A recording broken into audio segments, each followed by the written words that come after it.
Hey there, crisis and trauma students. Dr. Brazier here. This is your Session 5 Quiz Answers video. Question 1. While statistically Carmen is less at risk for dying by suicide in comparison to a middle-aged white male, she is nevertheless still at risk for continued suicidal thoughts and additional suicidal attempts. So in other words, middle-aged white males have a higher likelihood of dying by suicide than someone like Carmen. Question 2. Here are the 4 essential pillars that define the CAMS framework: empathy for suicidal states, collaboration, honesty, and CAMS as a suicide-focused therapeutic framework. Question 3. So the CAMS framework is outpatient-oriented. And this says CAMS should be stridently oriented toward keeping a person who is suicidal out of an inpatient psychiatric hospital setting, if at all possible.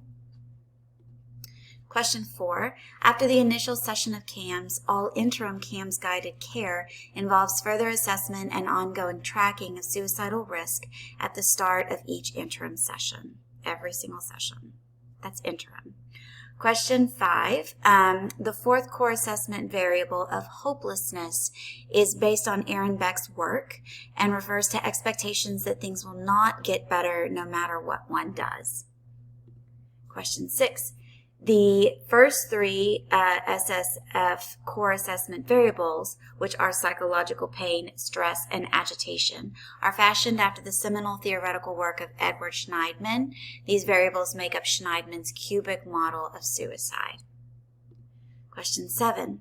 The 5th SSF core assessment variable, self-hate, is derived from the work of Roy Baumeister, who linked intolerable perceptions of self, in other words, self-hate, to a need for escape via suicide. Question 8. To be in harmony with the spirit of CAMS, we respect the patient's, clients' idiosyncratic responses, and we never prompt them to add more items or include certain items that we think they should be recording. So we're not offering suggestions. We are simply respecting what they're coming up with. Question 9. Pesso-Boyden system psychomotor is an interactional body-based group therapy that facilitates recreation of past experiences in order to compensate for emotional deficits that occurred earlier in life.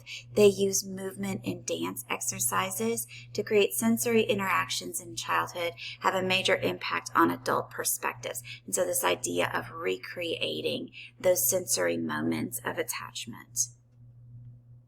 Question 10, it is somatic experiencing that utilizes the idea of titration. In other words, we move out of that cycle by titrating the experience of going into one's body and allowing where the trauma is stored there to be expressed in small, manageable increments that don't cause subsequent overwhelm for the client and thus re-traumatization. Question 11. In current practices for trauma treatment, we prefer gradual exposure over flooding because flooding has a higher likelihood of causing re-traumatization.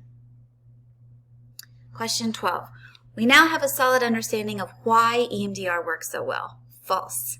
There are several competing theories. All are interesting and have merit, none of which have been proven. So we have some interesting ideas about why EMDR works, but we don't know exactly why.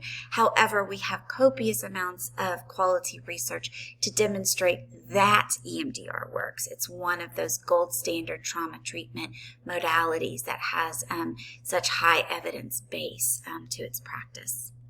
Question 13. The back of the head scale assesses for dissociation.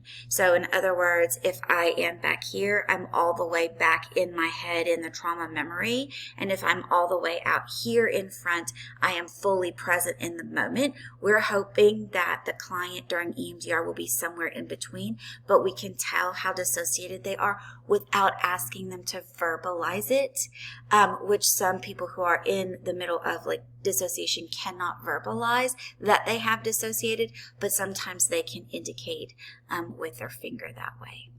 Question 14, when you're talking about setting up TICs in EMDR, T stands for target memory, and to find the target memory, you float back to earlier and earlier times when the client remembers feeling and experiencing that collection of things. So when the body sensations and the emotions lined up with the core belief that emerged as a result of that early target memory, we float back till we find a target, and then we focus in on the target. Question 15.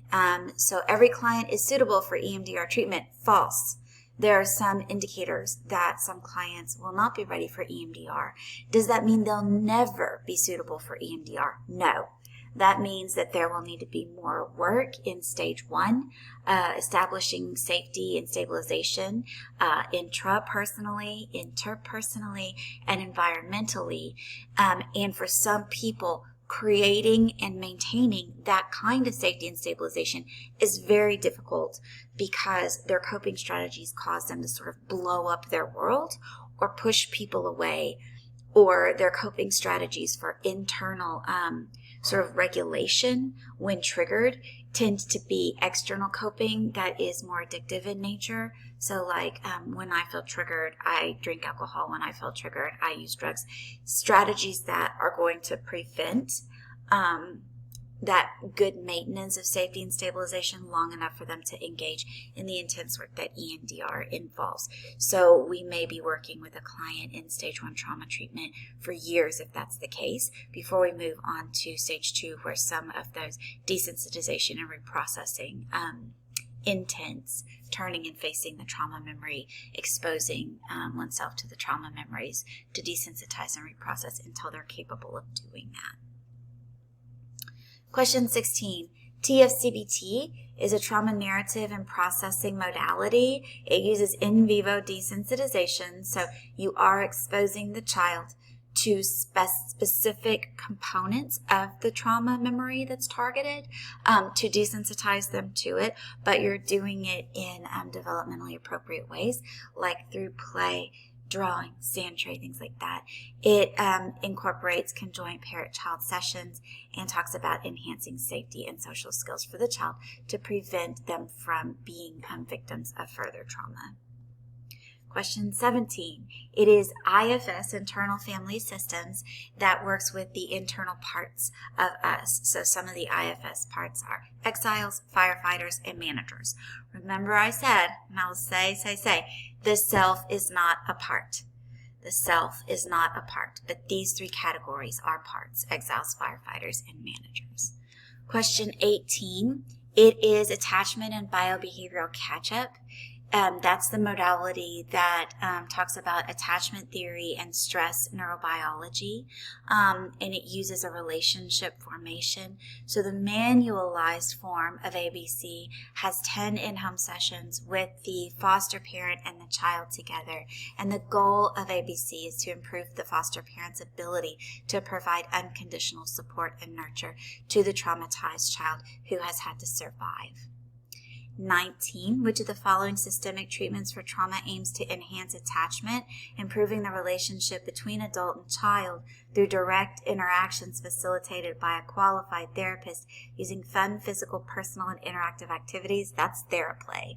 I hope that some of you have had your interest piqued in learning more about TheraPlay, and even if you aren't fully trained in the model, that you will look into some of the exercises and incorporate them into your work with children, even if you typically only do like child-centered play therapy where you're working with the child separately and then you're consulting with the parent.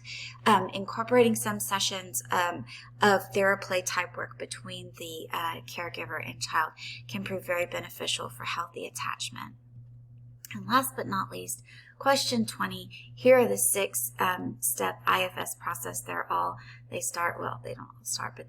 emphasize the letter F. So find the part in, on, and around the body, focus in on the targeted part, flesh out that part, learning more, discovering more about what it looks like, what it feels like, that kind of thing.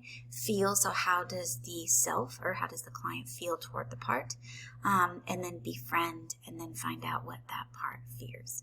Okay, I hope that this has been helpful in identifying the correct answers to the quiz, and I thank you for your attention to this brief presentation. Thanks.